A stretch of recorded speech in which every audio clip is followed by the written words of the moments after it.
Hello and welcome to Off the Shelf Reviews. I see you. I see you. And I'm Gary. And today we're going to review and discuss I See You, which released in 2019, written by Devon Gray and directed by Adam Randall. Ian, why don't you give us the synopsis? Well, the story kind of surrounds the Harper family. Father Greg, wife Jackie, and their son Connor, who have started to notice weird things going on in their home. As Greg, the lead detective, is investigating the cases of boys missing in his hometown, we start to uncover what is actually going on behind closed doors.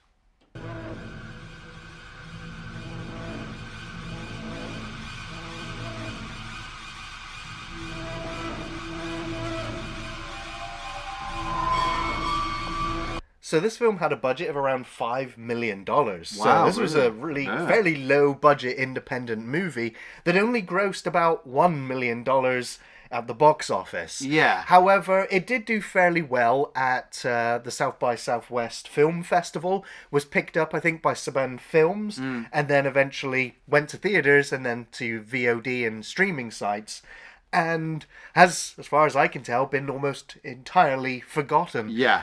I was aware of this film when it came out. I saw the title of the film and I just went, I'm going to pass on this one. For me, it just sounded or looked like another teen horror movie with all the trappings and tropes. And I passed on this. I saw it, and obviously, like I do, I just gave it a quick wiki and thought, that's really interesting, but like you said, nobody's talking about this movie. I've not seen any trailers on TV for it in the cinema. I've not heard of anybody who's gone and seen it, watched it, and absolutely praised it. But what I always remembered from the synopsis that I read was that it was the same story but told from two different angles. And so, like, immediately I don't want to say it's a spoiler, but I've got to pre-warn people that, you need to watch this all the way through to the end. If you get halfway through and go, it's boring, stick with it, because some stuff is going to happen. But there are some immense plot holes as well that I go, So that being said, this film is, like you just said, kind of a film of two halves. And so I just want to give a quick spoiler warning now that if you are slightly interested in this film, because it does have a twist partway through, then I would suggest watching the film before this review. Yeah.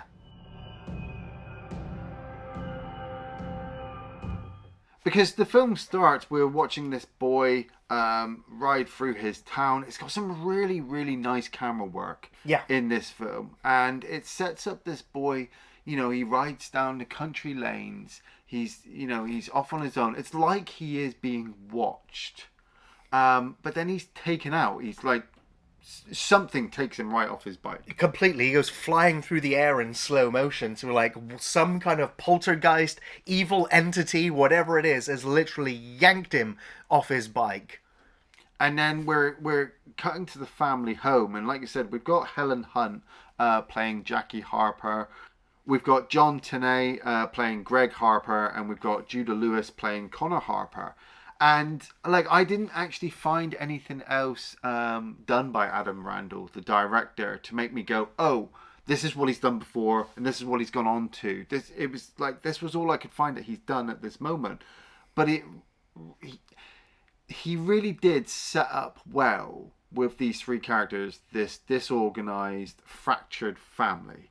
The moment the dad sits up from the couch, and the boy's just like, "Oh, did you sleep on the sofa again?" As in not in the bedroom. And he was, I passed out watching TV.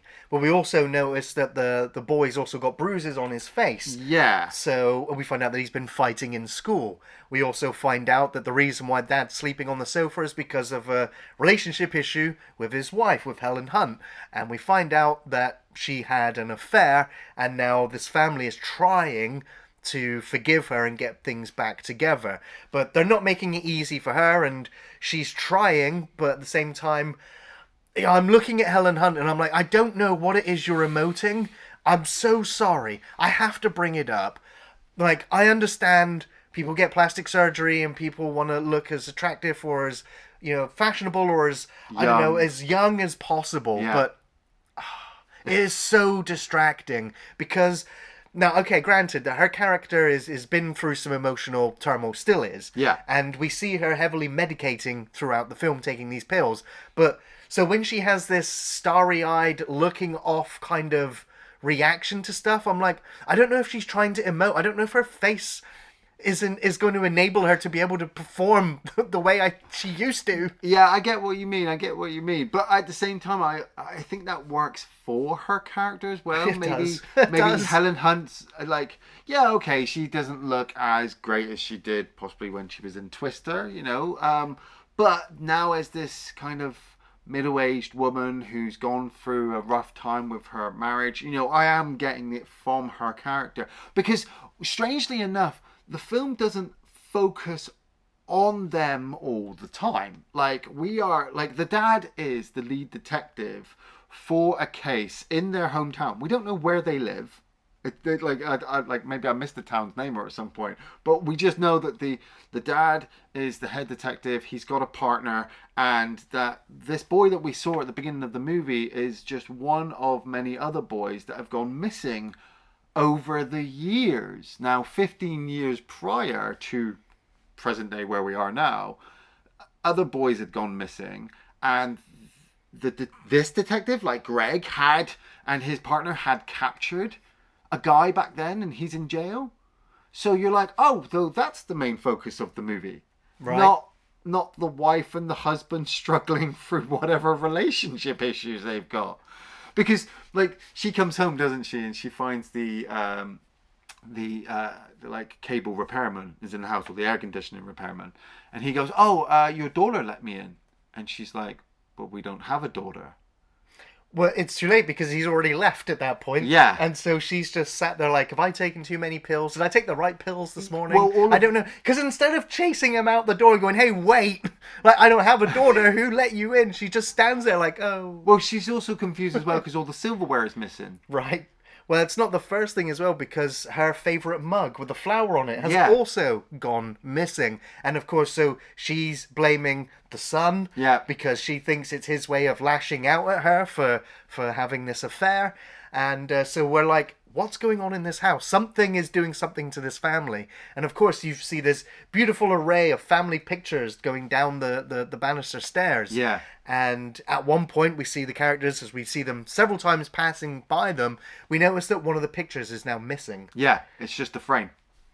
And so it's like, other than getting the feeling like we are the ones that see the family, we're watching them, we also get the feeling that there's something else. You're looking in the whole frame. Yeah. There's something else in the room with them that's toying with this family. And so I was like, how is this haunted house got anything to do with the serial killer or the copycat killer that's going on now? Yeah. I'm like, is this a ghost of one of the victims come to the detective's house? Yeah, because like I said, it just seems like it seems grounded in reality, but then all these weird, strange things are going on, and you don't get too much information about what's happened to these boys that have gone missing. You just know that, like we said, they've gone missing and that Greg is investigating it. There was a calling sign, which was like a green Swiss Army knife there. Yeah. Yeah. And we also get to see Connor come across the idea of fogging. Now, this is where the movie does take a bit of a strange twist, because we're introduced briefly to Todd, who is Jackie's toy boy, who wants to start up the relationship again. And he gets hit in the head by a cup, which falls from the roof of the house. So Jackie takes Todd into the house and takes him into the basement and covers his head with a bandage. Says that she'll take care of him, but she's got to take Connor to school. So then when she takes Connor to school and comes back, Todd is now dead in the basement. He's been attacked by somebody wielding a baseball bat. And so you're like, oh, right, so it's a poltergeist now. The ghost is carrying a baseball bat. Well, it's manifesting itself. And Jackie then has to go to Greg and explain the situation to him about how she's got this dead body. It's the guy that she had the affair with. She doesn't know what's going on, and She starts to have a bit of a breakdown, to which, of course, the dad is Yeah. like, no, you do not get to do this right now. Yeah. Like, the guy that you had an affair with is now dead in our basement. And he's just like, yeah, of course, we're like, it's going to be our son that's done this. Yeah, yeah. So, like, there's nothing we can do to protect him after this, so We need to bury the let's body. hide the body. Yeah. It was just like, whoa, this film took a turn, didn't it? yeah.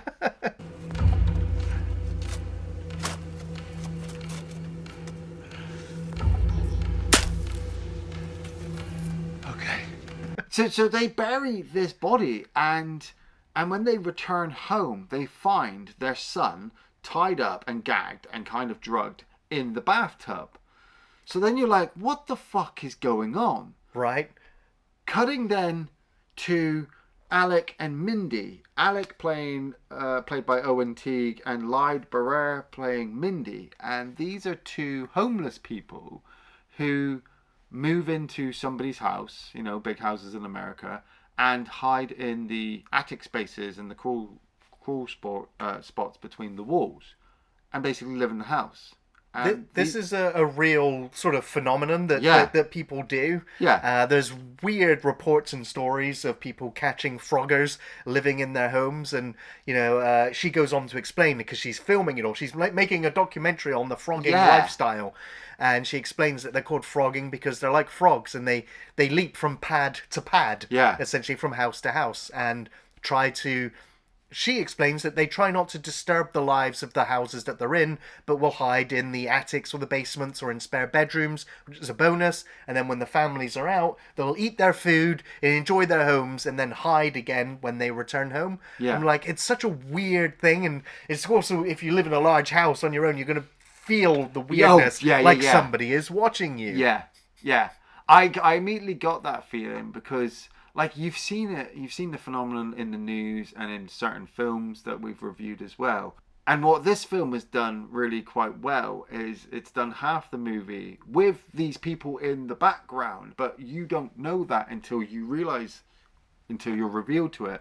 And now you're seeing that first half of the movie again, but from now Alec and Mindy's perspective. And it turns out that Alec is the one fucking around with everything. He's the one taking the pictures. He's the one messing with the dad and pissing on him while he's in bed, which is a great scene. You know, he's the one who's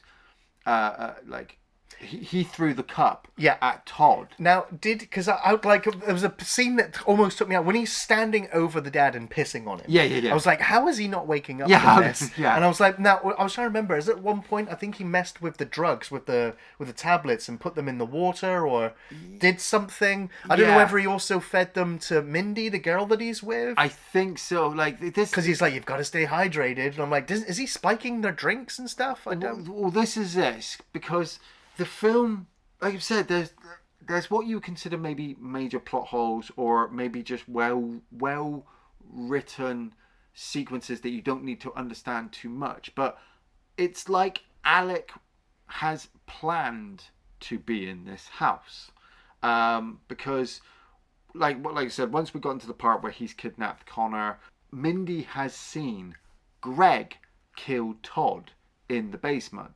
And so we see that sequence all over again. We see Greg hit Todd with a baseball bat, and then the wife come back, find the body. So and it wasn't Alec, and it wasn't a poltergeist or a demon. It was the dad. It was who, the dad who killed the guy who was having the affair with his wife. So it's like, I mean, this changes everything all of a sudden, because I was like, because he behaved in a certain way, Yeah. that would really not imply him in. Like I've been suspicious about the dad for a bit, because it just like I knew there was something up with the wife. Honestly, it was only in retrospect when the reveal occurred that I was just like, oh, Yeah, like, yeah. like their relationship, it kind of makes a bit more sense now. But then again, like for me, like you can be angry at your wife, but then there is just dodgy behavior, you know. And the dad just gave me off some vibes that made me say, I need to know more. What's going on with you? And so Mindy goes to call the police and is confronted by Alec tying up Connor. And so she's like, you're crazy. You're messing with them. I can't do it. And he accidentally knocks her down the stairs, takes her body, hides her in the back of the car. And he's got this whole plan to escape. And then the mum and dad come back. They find Connor tied up. The dad sends Jackie and Connor off, and then he gets into the car and he drives out into the middle of the woods with Mindy's body in the boot. So Mindy wakes up and comes across this trailer she finds all the green pocket knives. Yeah, so she's aware that Greg is somehow connected to the kidnappings of all the children in this town, and she comes across the trailer in the middle of the woods with the 2 missing boys in there. And so to you, the audience, it's revealed that Greg, for whatever reason, is the child kidnapping psychopath, killer, pedophile, whatever that the movie's been trying to sell to you since the start of the movie. Now, I think the film did a really good job of making you root for the dad character. Like, automatically you're sympathetic with him. Like, he's in law enforcement, he's trying to catch serial killers. Yeah. You know, good. Yeah. He's staying in his family home after his wife's cheated on him, and he's sleeping and roughing it. Yeah. But he's willing to forgive her and get the family back on track. I'm like, I root for this guy. He's doing all the good things. So I wasn't really aware of the signs of the shadiness or the weirdness. But it was only in retrospect, and I'm just like, why was she having the affair in the first place? Exactly. Yeah. You know, it's all the stuff we don't get to see, and that's why I like the idea of the film going, well, let's see the film now from the other perspective and see things. And that's when you realize, like, there's the scene when the dad is in the house and he thinks the killer's in there, and he's going around with the gun, and you're rooting for him. And when we see the killer in the background moving up behind him, well, that's Alex, not the killer though, is he? No, but that's the way we're positioned to see it. And so then when we see it from the reverse, and we know now that the dad is the killer, and yet Alec is the guy in the frog mask. Because the dad brings Mindy back to the house because he finds the video camera, he finds the evidence to prove that they've been hiding in his house and living among them, which obviously he's really fucking annoyed about. Because he's a serial killer, he doesn't want to get busted. And he takes Mindy home, and then he shoots her, kills her, and gets a gun, shoots around the room to make it look like a home invasion. And then his plan is obviously to capture Alec. And I really like the way this ended was because, like, they fight and scuffle in the dark, and Greg gets the upper hand on Alec, and then as he goes to, he stabs himself in the shoulder, and then as he's going to kill Alec has got the gun, pulls off his mask, and Greg, the actor John Tenney playing Greg, immediately shows this kind of remorsefulness, like he's upset, like he knows this is it, this is the end, he's in shock, looking at Alec's face. And Alec's like, I know who you are. So immediately I was like, Alec planned this. Yeah. He planned to get in this family's house. He wanted this confrontation with Greg. And he shoots him. So then the police turn up, and his partner turns up, His partner turns up, and we'd been briefly, little bits throughout the movie, seeing the partner dealing with all these different things going on in this investigation that's coming back. And he looks at Alec's face, and Alec uses the partner's name. He says to him, like, hi, Spitz, or I think it's Spittitz or whatever. And the partner recognizes him, and you get that really great kind of bird's eye shot of him being wheeled out of the house after he's been shot down. And I'm just like, is he dead? Is he alive? I mean, if he was dead, he'd be body bagged, right? Clearly he's probably still alive. But yeah, we flash back to, because there was this, in the back of my mind, I was like, well, what about this house in the woods that magically disappears, that no one can ever find? The serial killer's lair. Yeah. And we find out in this flashback that the dad was paying off these kids to make up stories or to give cover stories to, not frame him as the killer. Yeah. So these kids kind of knew who it was, but kind of got paid off. Well, this is it. The movie shows this final sequence of Greg coming across a young Alec and his friend, who we had seen previously in the movie as well, who'd had a bit of a breakdown. And so you get the idea that Alec and his friend survived, their encounter with the kidnapper, or, the film doesn't really explain what the kidnapper murderer does, so that Greg would know the information to then infiltrate the guy's house. What do you think? I don't know, because they ended up framing. I think Greg used the kids to help cover up his identity and frame this other person. Yeah, yeah. And then in that time, he stopped the killings. Yeah. Until recently, when the killing started up again. Yeah. That's when Alec then decides to try and bring him down. Unless it is all a coincidence, in which case bad writing. Yeah. But I kind of think that he aimed to want to expose him. Well, maybe not. I think Alec was so confused. He didn't know what he wanted to do, but he wanted to mess with him. Like his head was messed with, possibly. Yeah, that's it. Was his head messed with him, and that's why he's living on the street. But it just so happened that when they moved into the house, he recognised Greg in the photos, and that's why he was taking out the photos. Like, what really then is that any connection to Jackie's character having the affair just to have Todd killed off so that we know?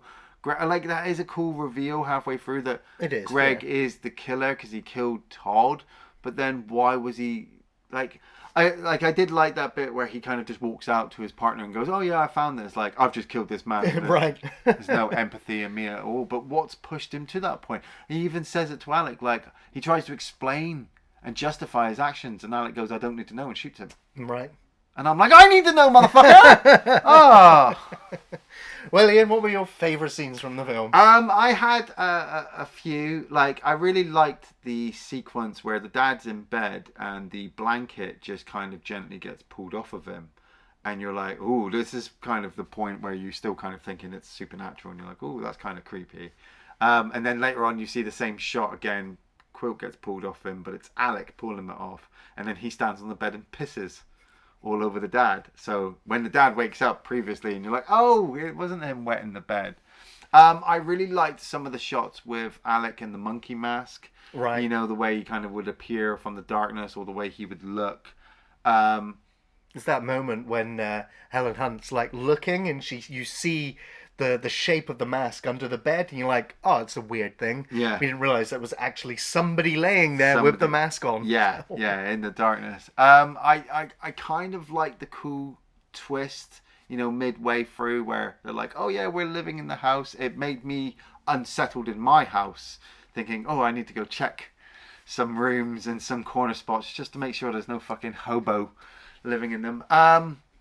Yeah, like I've got some major issues with the plot holes, but I'll get to those. Sure. You know, for me, I found it very difficult to pick any one scene in this film that stood out to me. Oh, right. Okay. I honestly think the whole film was of a quality that was consistent throughout. Yeah. But there was no grand performance that stood out. Yeah. There was no grand camera movement or edit or special effect or anything like that makes me go favorite moment in the film. There isn't one for me. I honestly though still enjoyed the entire film. I guess if there's any scenes that I enjoyed the most, it would be the relationship between Alec and Mindy.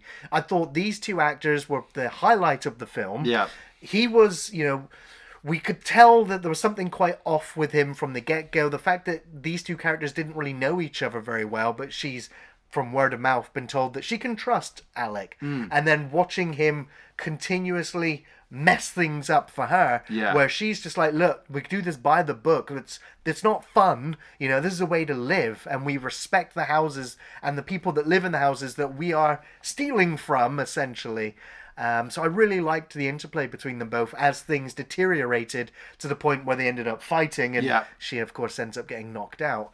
But I really enjoyed that second look, I guess, the perspective change on the house, and then realizing where the silverware went, realizing where the pictures went, and I just thought that worked really well. So not really a favorite scene, but you know, just after the twist, watching these two characters, I guess it was just it put all together, all the ghost stories, all the poltergeist, all that paranormal stuff goes out the window, and then you're like, okay, so now where's this frogging story and serial killer story going to go? And because of the writing, because of the history with the characters, I don't think it's too much of a contrivance.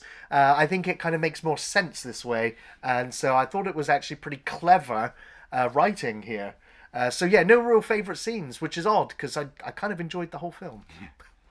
Ian, do you recommend ICU? I do recommend it. But at the same time, like the music was really good, the camera work were really good, and just everything worked. But there were just some major plot hole moments that, like, looking back on the film, I can go easily just go, oh, I don't need it, because the movie is kind of self-contained. But then at the same time, when I do think about the movie, I keep thinking, oh, but why this and why is it like that? And I needed to know maybe more about the cop as the kidnapper and the killer and whatever he is, and how his connection is to Alec, and how he's managed. Why did he get married in the first place? Was that all? Was he doing it before he got married or after? Did she cheat on him finding out because he was off doing these things? How long did he stop for? Who's this guy that they put in jail? How long has his partner not figured this thing out? Why? There are so many questions, but then I don't know if that's a bonus of the movie for giving me that, or if it's a letdown. So Helen Hunt still is just phenomenal, regardless if you can see her face move or not. Like I said, the guy playing the lead detective, the husband, he played it really, really well. And the actors and actress playing Mindy and Alec were just, they made this whole story kind of work. So I totally, think people should check it out. For sure. I will be recommending ICU. I really enjoyed this slow burn mystery thriller with its plot twists and supernatural atmosphere. This is a film that I'd passed on watching before, so really glad I got to see this low budget suspense film that had me interested in the family dynamic, the serial killer plot, and the haunted house. It was such a bizarre genre mix-up, I was invested in how it all connected. The script and story was excellent, and the film was really well executed, with great pacing, editing, and cinematography. I thought the music was suitably creepy, really built up that tension and mystery as the film got darker during the narrative reveals. I thought the acting was so-so all round, no standouts other than liking the Mindy character played well by Lieb Bearer. Helen Hunt was also fine, and the family portrayed the fractional, dysfunctional drama fairly well. All in all, this is totally worth a watch. And I think it will also be best not knowing about the plot beforehand so you can really enjoy the twists and turns as it plays out. It's a really well done, well made mystery thriller with quality filmmaking. It was clever, engrossing, and a welcome surprise. I'd say give it a watch. True evil hides in plain sight. Thanks for watching Off the Shelf Reviews.